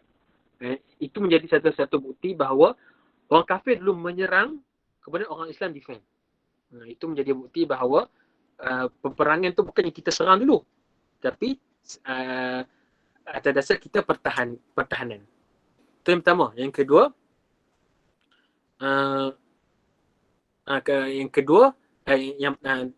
dalil yang pertama lagi, ketika mana peperangan sebelum tu adalah peperangan di kawasan Madinah. Tapi di luar Madinah, contohnya Fathul Mekah, baginda Nabi SAW dengan para sahabat menuju ke kota Mekah bukan tujuan untuk perang, tapi untuk pembukaan. Dan Rasulullah pun bagi tahu rakyat ataupun masyarakat Mekah ketika itu, Rasulullah tanya, kalian rasa apa yang akan aku lakukan pada kalian? Betul mereka menjawab, tiada lain selain kebaikan. Kamu orang baik dan anak kepada orang baik. Kemudian Rasulullah kata apa? Pergilah kalian bebas. Ini menunjukkan bahawa sekiranya Rasulullah diarahkan ataupun diperintahkan oleh Allah untuk berperang kerana mereka kufur, sudah tentu Rasulullah datang kota Mekah tu terus buat pembantaian, terus berperang, tak? Tapi atas dasar mereka tidak ada kudrat dah untuk melawan orang Islam. Ketika Fathul Mekah tu, orang-orang musyrikin masing-masing menikus kan, masing-masing tak ada kudrat dah untuk melawan orang Islam. Kota orang Islam situ dah besar. Jadi mereka tidak ada kekuatan untuk melawan orang Islam, maka terangkatlah arahan ataupun perintah untuk berperang itu. Itu yang pertama. Yang kedua adalah ketika mana yang muka surat 29 tu, bukti terbesar bahawa Rasulullah dan para sahabat akan berdamai sesiapa saja pun berdamai dengan Islam walaupun dari kalangan penganut bukan Islam, adalah ketika mana Rasulullah dan tentera Islam tidak langsung menyerang penduduk negeri Habsyah yang beragama Kristian yang terletak beberapa batu saja dari semenanjung Arab. Jadi secara logiknya, sekiranya Rasulullah berperang atas dasar perbezaan i'tikad kerana mereka kafir, mesti negara pertama yang Rasulullah serang adalah Habsyah. Sebab Habsyah itu penduduknya hampir keseluruhannya adalah penganut Kristian yang kufur kepada Allah, yang tidak sembah Allah Ta'ala. Tapi Rasulullah tak serang. Sebab apa? Sebab mereka tidak melahirkan permusuhan pun dengan agama Islam. Malah mereka pernah membantu orang Islam ketika mana hijrah ke Habsyah, diberi perlindungan oleh Raja Najasyi. Jadi sebab itu Rasulullah kata, biarkan Habsyah sebagaimana mereka pernah membiarkan kalian dahulu. Itu menunjukkan bahawa perhubungan di antara umat Islam dengan orang bukan Islam, sekiranya mereka tidak ada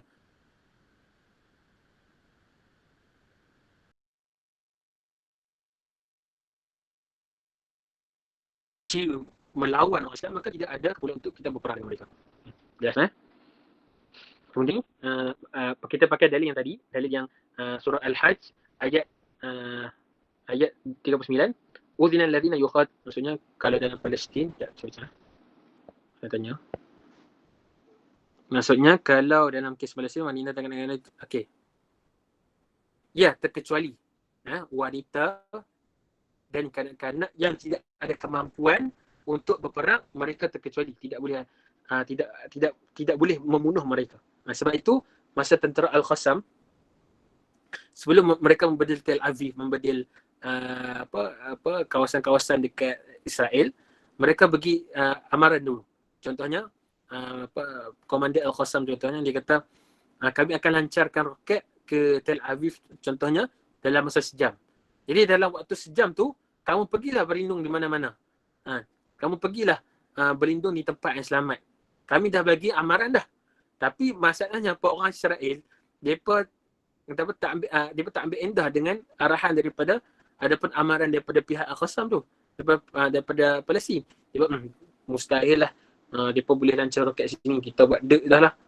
Jadi itu masalahnya yang terjadi di Israel. Konsepnya apa? Tidak boleh memerangi, adapun tidak boleh memerangi orang wanita dan kanak-kanak Israel, kecuali yang kes tadi, wanita tu dia masuk dalam askar, dia memang ada kodrat lah. Bila kita dibenarkan untuk membunuh tentera tersebut walaupun dia wanita ataupun kanak-kanak. Tapi yang orang awam tak boleh. Tapi sekiranya apa yang berlaku kat Palestin baru-baru ni, komander Al-Qassam dah bagi dah waktu yang cukup untuk mereka berlindung. Jadi atas pilihan mereka masing-masing. Sebab apa mereka arrogant, mereka macam memandang rendah kemampuan Palestin, kemampuan tentera Al-Qassam. Jadi apa yang terjadi itu atas keputusan mereka lah, kan? Bukannya kesalahan daripada umat Islam, kan? Jadi kalau antum ada soalan, antum boleh tanya Ustaz, bagaimana kita nak memahami aku diperintahkan. Okey. Yang umirtu an uqatilan nas, kan? Yang pertama, umirtu an uqatilan nas tu, an-nas tu bukan lafaz umum, tapi lafaz khusus yang dimaksudkan kepada kaum musyrikin Mekah ketika itu. Maksudnya, aku diperintahkan untuk memerangi kaum musyrikin Mekah, bukannya memerangi keseluruhan manusia. Itu kena faham. Daripada aspek bahasa Arab, aspek lafaz dalam Quran, itu yang dimaksudkan. Itu yang pertama. Yang kedua, ayat itu tidak mutlak, tidak diumumkan kepada semua manusia, tapi hanya kepada kaum musyrikin saja. Dan aku diperintahkan sehinggalah mengucapkan syahadah. Jadi itu menunjukkan kepada kita bahawa yang menyelamatkan seseorang itu adalah syahadahnya. Bila dia mengucap syahadah, maka terpelihara dia daripada pembunuhan ataupun darah dia terpelihara. Itu dalil yang istidlal yang kita faham daripada ayat tersebut. Yang pertama, itu bukannya perintah untuk memerangi keseluruhan manusia, tapi dikhususkan kepada kaum musyrikin saja. Yang kedua, diperintahkan, ayat itu menunjukkan bahawa sekiranya umat seorang manusia itu bersyahadah Muslim, terpelihara darahnya. Kita tidak boleh bunuh orang Muslim, sesama Muslim, tidak boleh. Itu kefahaman yang kita boleh faham daripada ayat tersebut. Ini disyarahkan oleh ramai ulama, antaranya Imam Qurtubi, Imam Ibn Katsir dan sebagainya. Boleh rujuk tafsir-tafsir demikian. Okey. Jelas, Jelas tak? Kemudian antara dalil Al-Qurannya lagi dalam surah Al-Baqarah, boleh baca isu wa qatilu fi sabilillahi alladhina yuqatilunakum. Maka berperanglah di jalan Allah alladhina yuqatilunakum, kepada orang yang memerangi kamu dahulu. Wala ta'tadu innallaha la yuhibbul mu'tadin. Waqtuluhum haitsu taqtumuhum wa akhrijuhum min haitsu akhrajukum wal fitnatu ashaddu min al-qatl wala tuqatiluhum 'inda al-masjidil haram hatta yuqatilukum fi. Ini menunjukkan, ayat-ayat ini menunjukkan kepada kita bahawa pensyariatan untuk berperang ketika mana disampaikan oleh pengarang, kesemua perkataan berupa perintah berperang ini merujuk kepada perkataan alladzina yuqatilunakum, setelah mereka membunuh ataupun memerangi kamu. Jadi rujukan qatiluhum faqtuluhum uqtuluhum wa qatilu itu marjiknya kepada mana? Kepada alladzina yuqatilunakum, setelah kamu diperangi dahulu. Itu menunjukkan kepada kita bahawa arahan untuk berperang ini hanyalah ketika mana diperangi dulu. Sebab itu apa yang berlaku dekat Gaza baru ni, kan, disebabkan umat Islam berperang dengan Israel sebab satu isu je, isu pembedilan tentera Israel di kawasan Sheikh Jarrah, kan. Mereka yang mula dahulu, kemudian barulah Al-Qassam bertindak untuk membalas. Macam tu yang berlaku lepas gencatan senjata baru ni. Tak sampai sehari pun, 12 jam je mereka dah langgar gencatan senjata itu dengan start dulu peperangan. kemudian barulah umat Islam lawan semula. Itu menunjukkan bahawa umat Islam tak mula dulu. Tidak diperintahkan untuk memula dulu peperangan. Kecuali bila ada berlaku pembunuhan ataupun apa yang dilakukan oleh orang bukan Islam dulu, barulah umat Islam dituntut untuk berperang. Kemudian kat sini dah masuk tentang perbicaraan untuk rad syubhat. Ini antara apa yang dibawa oleh Syekh Ahmad Taib tentang syubhat-syubhat yang datang yang di ayat Quran yang dimanipulasikan oleh setengah pihak untuk menunjukkan bahawa agama Islam ni agama peperangan, agama yang menyampaikan Islam dengan cara pedang dan sebagainya. Ini cara Syekh Ahmad Taib untuk rad. Walaupun sudah dijelaskan bahawa arahan perang itu berulang kali yang Quran adalah untuk berlawan dengan musuh yang mengisytiharkan pengurusan menentang orang Islam, namun musuh-musuh Al-Quran tetap berusaha untuk memesongkan makna dan ayat sejelas matahari ini. Misalnya, mereka memetik ayat Quran dan bunuhlah, saya ada ayat selepas ni, dan bunuhlah mereka di mana saja kamu dapati dan usirlah mereka tempat mereka mengusir kamu.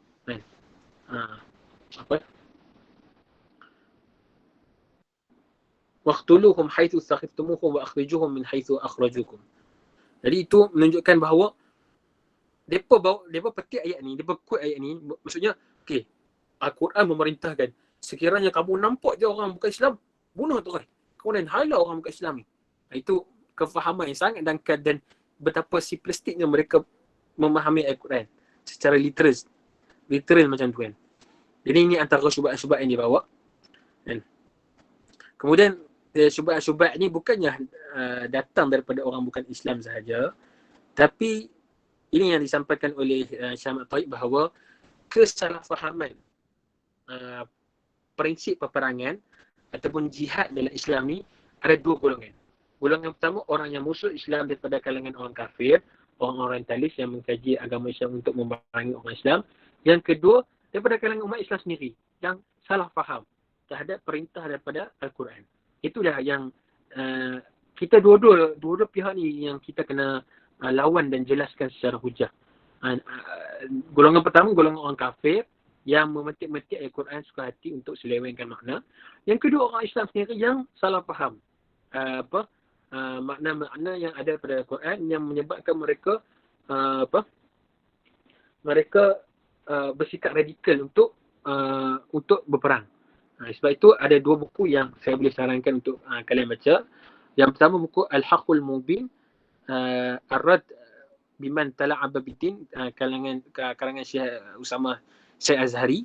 Itu ada terjemahan dia dalam bahasa Indonesia. Kemudian kitab ni, Al-Irhab, At-Tashkhis wal-Hulul. Ini karangan Syekh Abdullah bin Mayah, juga ada diterjemahkan oleh Ustaz Nakiyuddin tak silap. Ada diterjemah dalam bahasa Melayu. Ini Syekh Abdullah bin Mayah ada terangkan tentang ekstremisme, tentang bagaimana orang-orang yang ekstrim, orang agama Islam sendiri yang ekstrim, yang silap faham Al-Quran dan silap interpretkan Al-Quran tu kepada orang bukan Islam. Jadi bila baca Al-Quran, ni arahan untuk berperang ni, jadi kita jihad untuk perang. Ini salah orang Islam juga.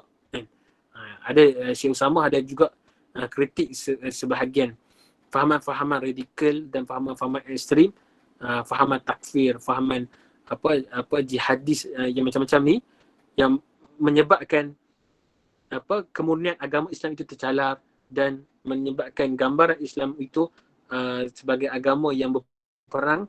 Itu kita kena admit bahawa ada juga umat Islam yang membawa masalah tersebut dan itu menjadi fitnah kepada agama. Jadi golongan ini juga kita kena rad juga. Itulah yang disampaikan oleh Syekh Ahmad Taib. Dan seterusnya, ada prinsip tersebut adalah prinsip ayat-ayat peperangan Al-Quran. Prinsipnya apa? Ada 3, ada 4. Matlamat adalah fi sabilillah.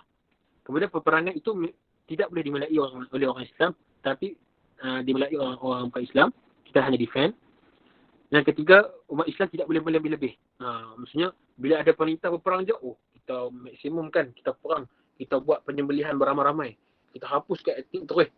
Tak boleh. Tak boleh berlebih-lebihan.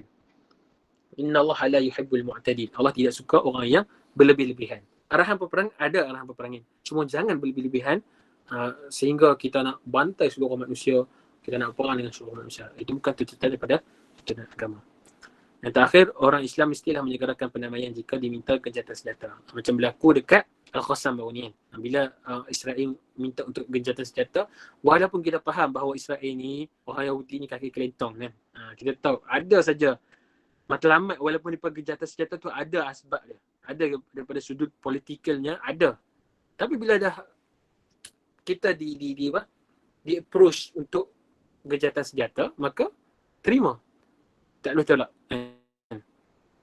Tapi orang Islam pun kena pandai juga dalam menerima ataupun membuat keputusan. Tapi sekiranya orang Islam angkat bendera putih, kita kena berdamai. Itulah perintah daripada Al-Quran. Kemudian saya lajukan, tidak apa sangat, ada dua tiga ayat yang perlu difahami tentang macam mana kita nak rak syubhat. 10-18 dah. Okey. Saya terus ke muka surat 39. Saya nak habiskan dah. Okey. Di pengakhiran diskusi ni, maksudnya buku ini, Syekh Ahmad Taib memetik salah satu kalam daripada Al-Imam Syekh Mahmud Shaltut ketika mana kalian kajian beliau tentang ayat-ayat peperangan dalam Quran kepada 3 isi penting. Yang pertama, tiada satu, ini kesimpulan dan rumusan daripada Syekh Mahmud Shaltut terhadap ayat-ayat peperangan.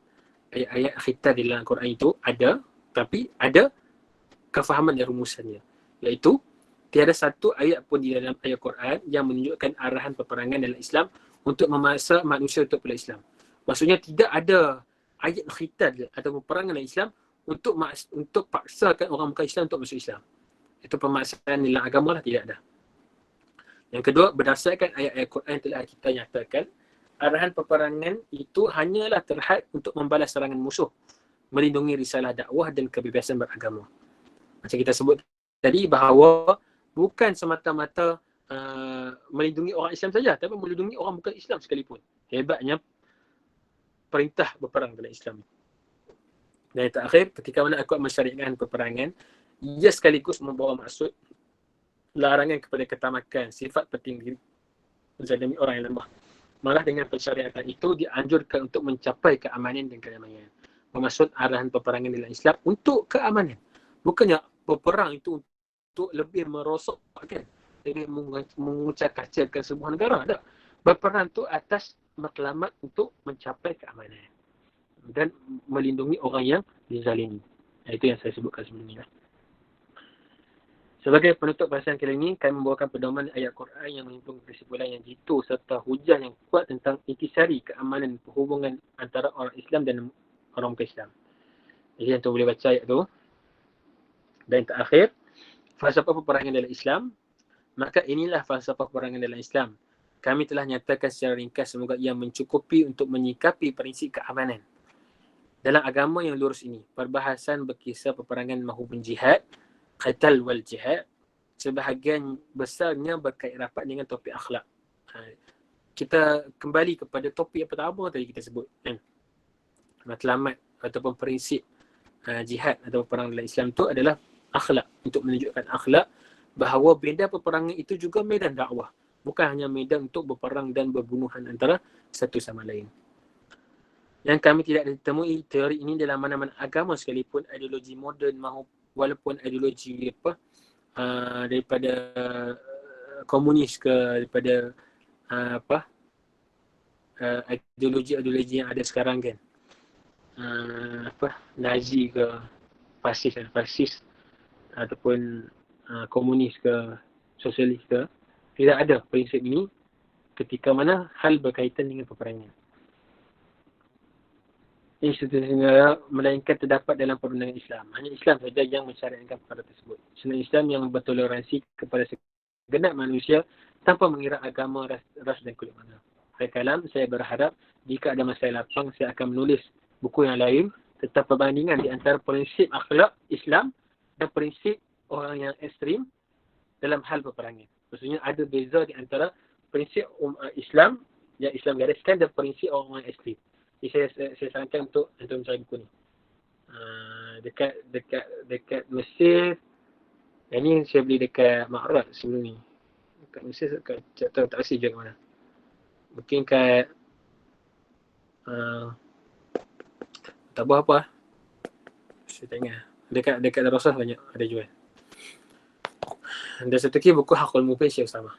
Jadi saya rasa setakat itu saja perbincangan untuk kita bedah kitab ni. Saya harap antum fahamlah apa yang saya sampaikan. Saya buat kesimpulan ringkas lah, rumusan ringkas apa yang kita dapat perbincangan kita pada malam ini, diskusi kita pada malam ini. Yang pertamanya tentang mafhum al-jihad itu, apa yang antum kena faham dengan jihad, perkataan jihad tu apa dia, dan apa maksud dia di dalam Al-Quran.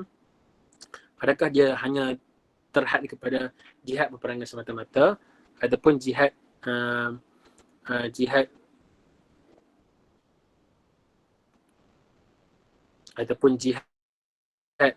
macam-macam lagi, ataupun itu yang pertama tentang mafhum perkataan jihad tu. Kita dapat tasawur yang jelas juga apa mafhum al-jihad. Kemudian hukum jihad apa dia? Hukum jihad adalah hukum fardul kifayah, jihad di medan perang. Hukum jihad hawa nafsu tu jihad, bezanya pun dengan jihad di medan peperangan daripada sudut ganjaran dia. Dan menunjukkan bahawa ia lebih aula daripada jihad di medan peperangan. Kemudian kita masuk pembahasan tentang matlamat jihad dalam Islam berkaitan dengan akhlak, itu dibahaskan di akhir kitab juga. Kemudian kita bincangkan tentang bila sebut tentang jihad, berperang, itu melibatkan hal ehwal di antara dua pihak, antara pihak Islam dengan pihak bukan Islam. Jadi kita jelaskan apakah prinsip perhubungan antara Islam dan bukan Islam ni dalam Quran. Ada 3. Yang pertama, perbezaan dalam kalangan manusia itu perkara yang normal, perkara yang fitrah. Yang kedua, macam mana kita nak mengurus atau berinteraksi dengan perbezaan itu dengan alaqah at-ta'aruf laisa al-adu. Itu yang ketiga adalah kebebasan beriktikad, kebebasan beragama. Kemudian bila kita kemudian selepas itu baru kita bincangkan Al-Quran dah catatkan bahawa perhubungan di antara orang bukan Islam dan orang Islam adalah hubungan ta'aruf. Tapi kenapa ada arahan, ada perintah untuk berperang? Jadi kita dah jawab bahawa arahan untuk berperang itu adalah defensif ataupun kita pertahanan saja, bukan menyerang. Dan setelah umat Islam diarahkan untuk bersabar dan untuk tidak berperang selama 30 tahun. Selama 70 ayat sebelum tu melarang umat Islam berperang.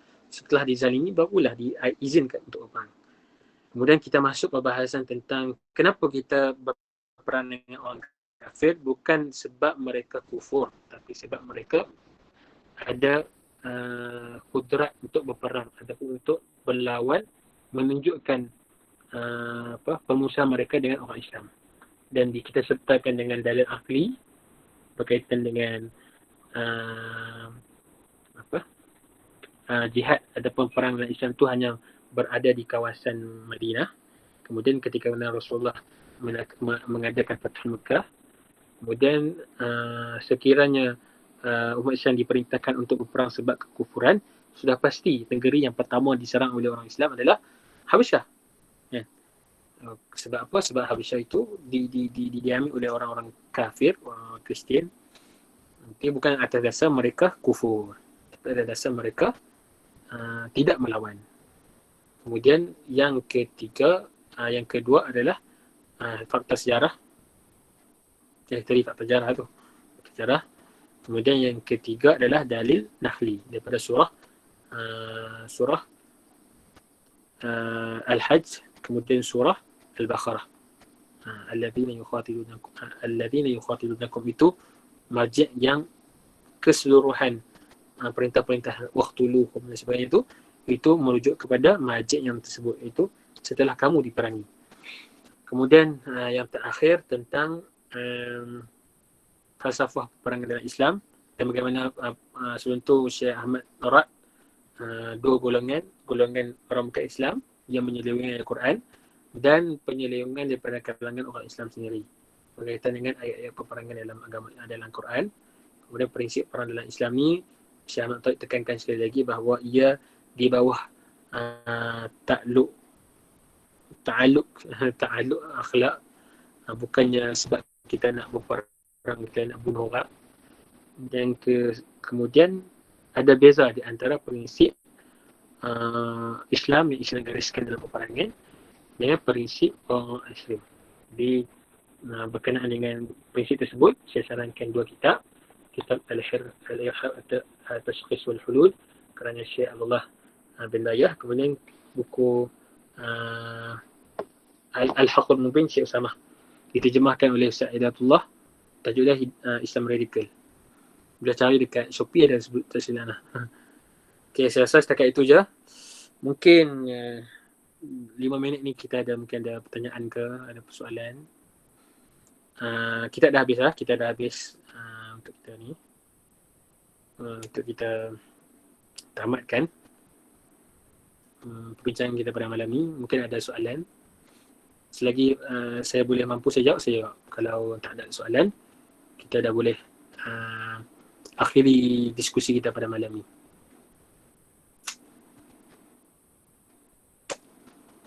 Ada tak soalan?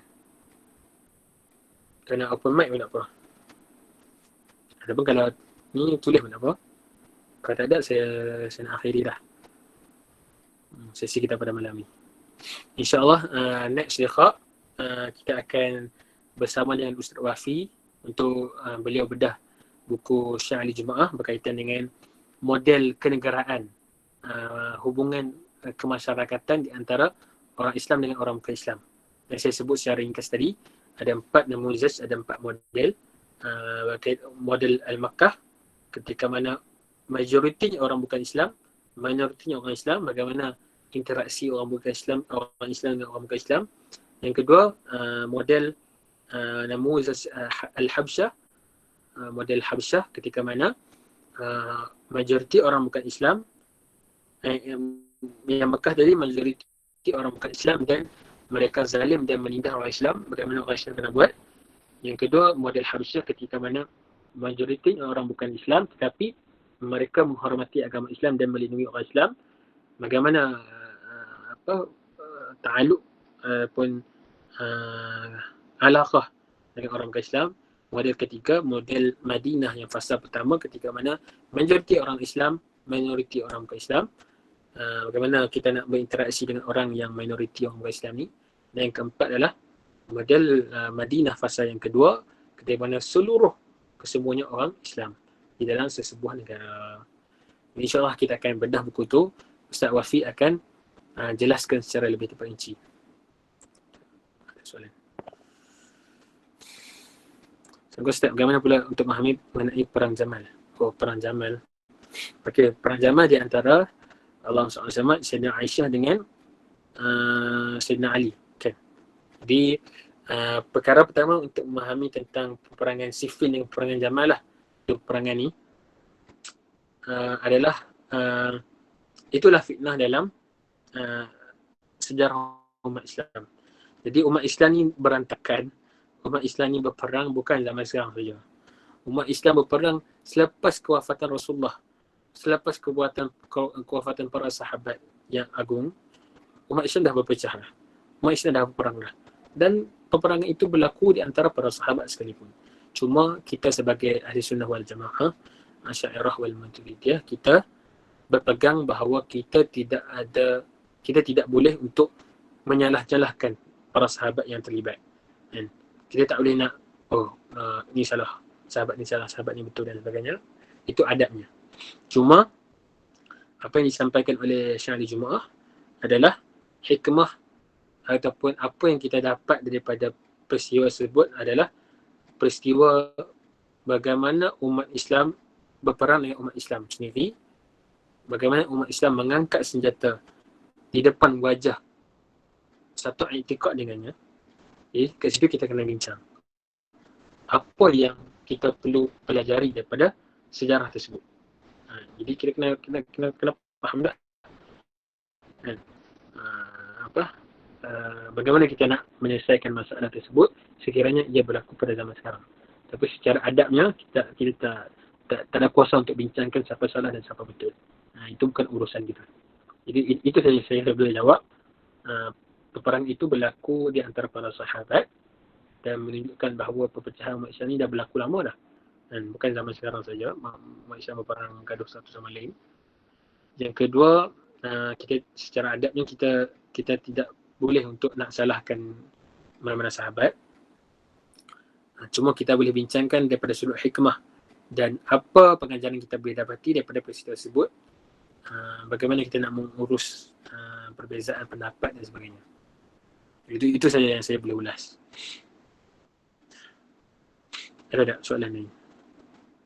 Macam saya cakap tadi, dia tak boleh kita katakan benda tu jihad sekiranya perangai sesama Muslim. Itu bukan tertakluk dalam perintah jihad. Jihad itu sama ada dua taraf, dua pihak, Islam dan bukan Islam saja. Jelas tak sepanjang saya bentang ni, jelas tak apa yang antum kena faham daripada buku ni? Ataupun macam kabur? Ada boleh siapa-siapa bagi respon tak? Sebelum saya nak tamatkan sesi ni. Jelas tak apa yang saya sampaikan? Itu saya nak tahu. Jelas tak? Jelas Dan antum dapat tak perkara yang baru dalam malam ni? Prinsip jihad ni penting sangat. Sangat-sangat penting. Benda yang, sebab saya baca buku ni, saya rasa macam, aku kena cerita kat orang. Sebab orang Islam, orang kita tak jelas lagi bab jihad ni sebenarnya. Masih dikaburi dengan ideologi ekstrim, ideologi yang yang ekstrim, yang teroris dan sebagainya ni, sehingga kita dah kabur tentang jihad yang sebenar. Jadi saya harap apa yang kalian dapat dalam malam ni boleh cerita ke orang lain, boleh sampaikan kepada orang lain. Semoga mendapat manfaatnya kepada seluruh sahabat-sahabat kita. InsyaAllah, saya rasa setakat itu untuk malam ni. Terima kasih banyak-banyak kepada sahabat-sahabat yang sudi luangkan sejam setengah untuk kita bincang buku saja. Jadi, terima kasih banyak-banyak atas keterlibatan partisipasi sahabat-sahabat sekalian. Semoga boleh memperoleh manfaat dan sampaikan juga kepada orang lain. Semoga apa yang antum dapat malam ni dapat sampaikan kepada orang yang tidak hadir. InsyaAllah, jazakallahu khairan katsira kepada semua. Semoga kita berjumpa lagi kepada sesi seterusnya. Assalamualaikum warahmatullahi taala wabarakatuh.